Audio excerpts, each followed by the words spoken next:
नमस्कार दोस्तों, आज मैं आपको विजुअल फॉक्स प्रो का सेकेंड लेक्चर दे रहा हूँ। आज के वीडियो में मैं आपको ये बताने जा रहा हूँ कि जो हम लोग यहाँ पर कोडिंग करते हैं, मेनली दो तरह के हम लोग यहाँ पर दो तरीके से हम यहाँ पर प्रोग्राम लिखते हैं। एक तो हम लोग PRG फाइल बनाते हैं और दूसरा फॉर्म बनाते हैं। हालांकि इसके अलावा भी कई चीज़ बनाई जाती है। तो यहाँ पर मैंने लिखा है कि आज हम लोग एक्सटेंशन नेम के बारे में विजुअल फॉक्स प्रो में या फॉक्स प्रो में जो फाइल्स यूज होते हैं, तो अलग अलग फाइल्स के एक्सटेंशन नेम अलग अलग होते हैं। तो किसका क्या एक्सटेंशन नेम होता है, इसके बारे में हम लोग पहले डिस्कस कर लेते हैं और फिर डिस्कस करने के बाद उसके ऊपर हम लोग काम करेंगे। सबसे पहले मैं आपको यहाँ पर बताने जा रहा हूँ PRG फाइल। यह एक प्रोग्राम फाइल होता है जिसके अंदर कि हम लोग अपने रिक्वायरमेंट के हिसाब से कोडिंग करते हैं, कोड लिखते हैं और आपके रिक्वायरमेंट के हिसाब से वह सॉफ्टवेयर काम करता है। तो आज मैं आपको सबसे पहले एक प्रोग्राम फाइल बनाने के लिए सिखाऊंगा, बिल्कुल सिंपल सा। जब इसके ऊपर आपके पकड़ बन जाएंगे तो फिर मैं आपको सिखाऊंगा कि फॉर्म किस तरीके से बनाए जाते हैं। हालांकि फॉर्म के अंदर भी कोडिंग की जाती है। इसका जो एक्सटेंशन नेम होता है .scx और PRG फाइल का जो एक्सटेंशन नेम होता है .prg। यदि आपके पास कोई भी PRG फाइल या कोई भी SCX फाइल हो और आपके पास DBF फाइल हो, यदि तीन फाइल आपके पास है तो आप किसी भी सॉफ्टवेयर को अपने हिसाब से चेंज कर सकते हैं। यदि कोई पुराना भी सॉफ्टवेयर हो और यदि उसका आपके पास PRG फाइल और .scx फाइल हो तो आप उसे अपने हिसाब से एडिट कर सकते हैं। लेकिन नॉर्मली मैंने ये देखा है, जो प्रोफेशनल लोग सॉफ्टवेयर बनाते हैं और जो वहाँ पर एक्जीक्यूटिव फाइल बनाया जाता है, उसमें ना तो PRG फाइल होते हैं और ना ही .scx फाइल होते हैं। इसलिए यही कारण है कि आप किसी परचेज किए हुए सॉफ्टवेयर को आप चेंज नहीं कर सकते हैं, उसमें कुछ सुधार नहीं कर सकते हैं। यदि आपको चेंज करवाना है तो उसी प्रोग्रामर या डेवलपर के पास जाना होगा जिनके पास कि उसका सोर्स कोड होता है। जो फॉर्म होता है उसमें कोड इवेंट के अंदर लिखते हैं और जो PRG फाइल होते हैं एक प्लेन पेज की तरह होता है।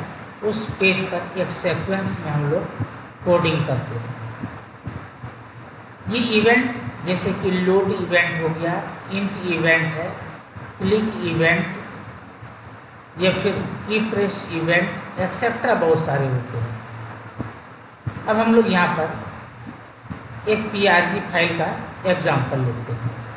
आज के एग्जाम्पल में मैं आपको सिखाऊंगा कि छोटे बच्चों के लिए यदि हम किसी टेबल के लिए प्रोग्राम लिखेंगे तो किस तरीके से लिखेंगे। मैंने यहाँ पर पहले से आपके लिए कोड लिख रखा है, मैं केवल आपको यहाँ पर समझा रहा हूँ। जब समझ में आ जाए तो फिर आप इसे कॉपी कर लेंगे। यहाँ पर देखिए, ये जो आप स्टार देख रहे हैं, स्टार का मतलब ये हो गया कि इसके सामने जो कुछ भी लिखा हुआ है वह कमांड नहीं है, और यदि कमांड है तो वह इनएक्टिव है।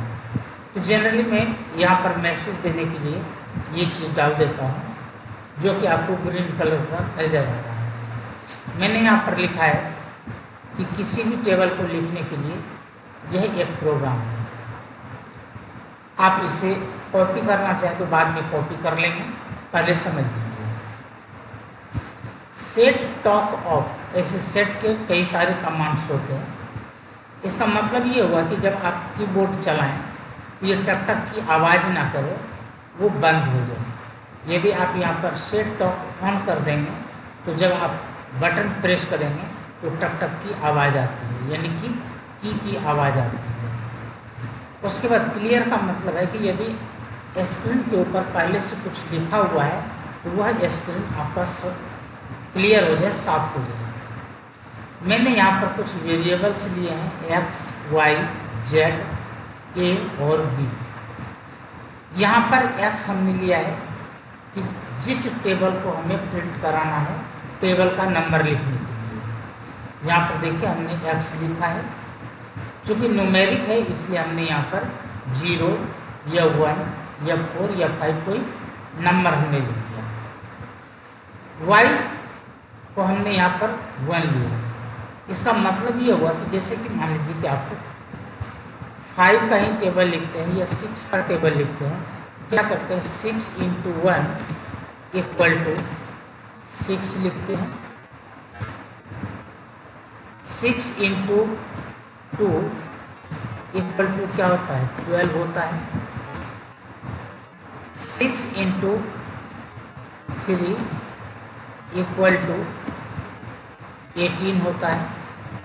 तो यहाँ पर आप क्या देख रहे हैं 6 तो आपका टेबल का नाम हो गया, और ये 1, 2 या 3 जो कुछ भी है किसी भी टेबल में 10 तक लिखे जाते हैं, 10 तक लिखे जाते हैं।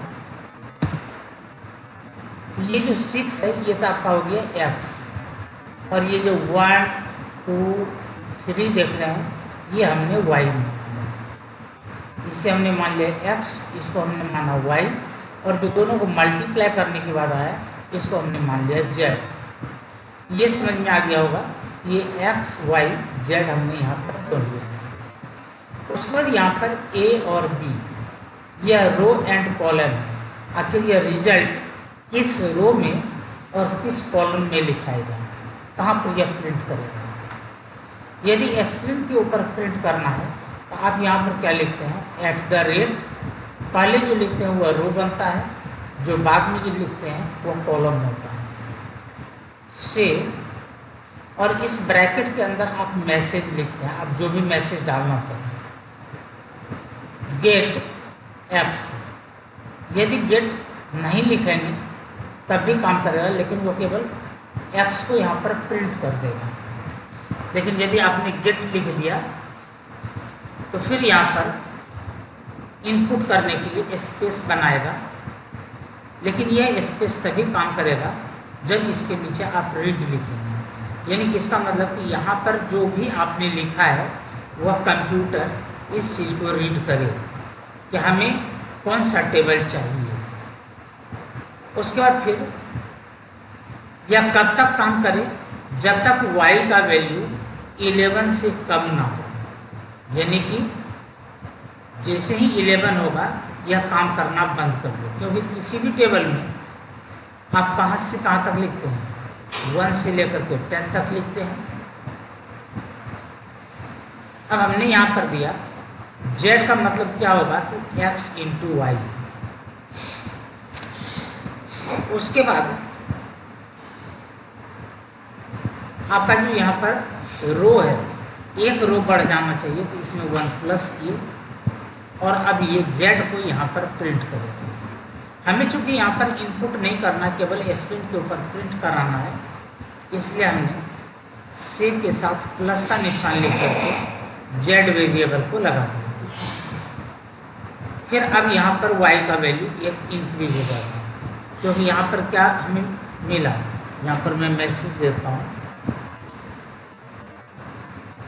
इसका मतलब ये हुआ यदि हम 6 का टेबल लिख रहे हैं तो 6 × 1 = 6।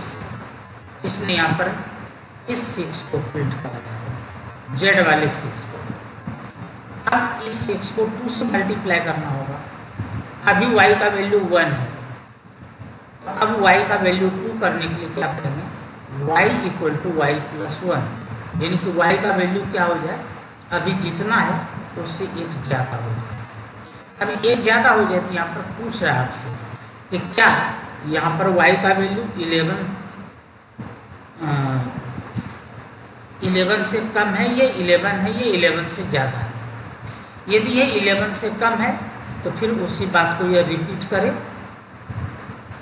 इतने का मतलब ये हुआ कि यदि y का वैल्यू 11 से कम है तभी इतने बात को रिपीट करे, और यदि y का वैल्यू 11 से कम नहीं है, या तो 11 के बराबर है, यदि कम नहीं है तो बराबर है, तब क्या हो कि ये एग्जिट हो जाए, ये यहाँ से बाहर निकल जाए। और फिर इस इफ को आपने इंट इफ से क्लोज कर दिया, और यहाँ पर जो डू वाइल था, इस डू वाइल को एंड डू से आपने क्लोज कर दिया, यानी कि यहाँ पर आपने आपका प्रोग्राम कंप्लीट हो गया। अब इसे आप रन करा करके देखिए। अब इसे हम लोग रन कराते हैं। यदि आप यहाँ पर रन कराते हैं, अभी आपका स्क्रीन साफ है। यहाँ पर आ गया enter table number, table number को एंटर करें, और आपने यहाँ पर 7 प्रेस किया। 7 प्रेस करके जैसे ही आप एंटर की प्रेस करते हैं, आप यहाँ पर देख सकते हैं 7 का टेबल इसने प्रिंट कर दिया। आप चाहते हैं कि मुझे 19 का टेबल चाहिए, आपने 19 प्रेस किया और 19 का टेबल दे दिया। आपने यहाँ पर 31 प्रेस किया, इसने 31 का टेबल दे दिया। तो मुझे लगता है कि ये आपके समझ में आ गया होगा। Thank you.